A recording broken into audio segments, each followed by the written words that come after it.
Hello guys, welcome back to another movie review. Today we are reviewing Lyle Crocodile.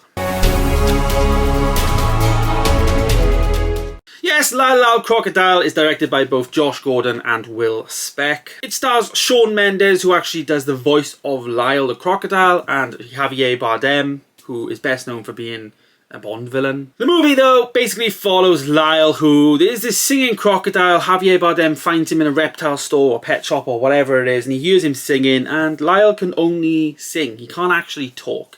I didn't actually enjoy the movie, as you can tell by the thumbnail, etc. It was really, like, I felt like I was, like, I have no words. I have no words to describe the movie. It's very hard to explain because I cannot believe I watched the movie. I went there 10 AM on a Saturday. I was like the only one in there early morning, and I can't believe I got out of bed that early to go and watch the movie.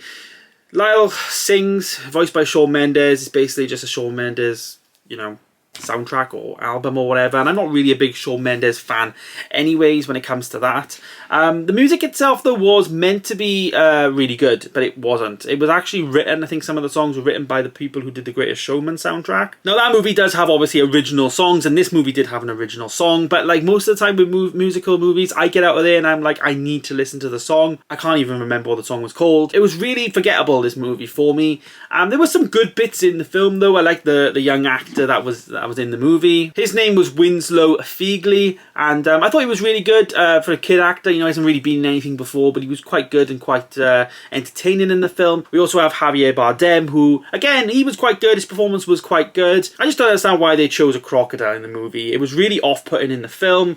When you're like singing and stuff, you rely on your whole mouth to actually move in a particular way.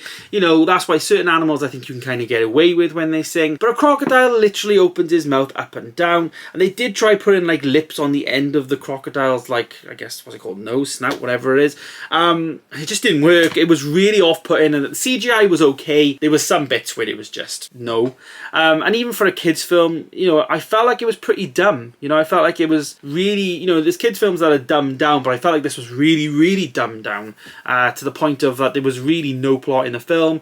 It was all about just Lyle wanting to sing, and if he could sing, then people would think he was special. I mean, in the real world, if there was a singing crocodile, I'm sure that the world would be even more scared than just a normal crocodile, because it's just weird.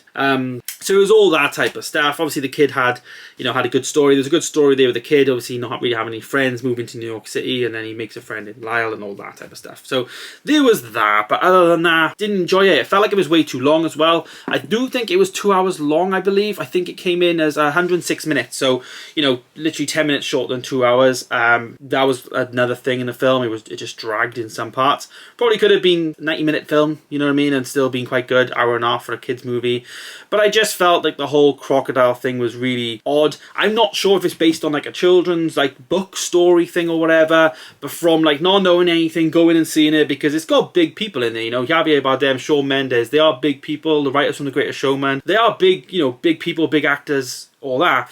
And I just thought I'd give it a go, and it wasn't for me at all. Now, that being said, the movie isn't aimed towards me, of course, but even if I was watching this with my kid, I would be like, this is not a film that I would be like, oh, you should watch this. There is much better movies for kids to watch than this. I am one person that loves like all the Pixar movies, for instance, you know what I mean? As bad as some of the new ones have been, they're still at that standard. They're not like awful movies, you know what I mean? So yeah. So rating the movie on my Letterboxd account, I did give it a 2-star out of 5. Yeah. 2-star. It's inevitable, really. It's going to be one of the worst movies of the year for me. But I did actually put it below Pinocchio. It is worse than Pinocchio for me. I did enjoy Pinocchio more than this, which I guess is saying something. If people, didn't enjoy Pinocchio, then, that's just saying something. So there it is, guys. There is my review of Lyle Crocodile. Let me know your thoughts down below. Have you seen the movie? Are you going to see it? Let me know your thoughts. And thanks for watching, guys. Don't forget to subscribe if you are new here. And, of course, please do share your thoughts. Thanks, guys. I'll see you in the next one.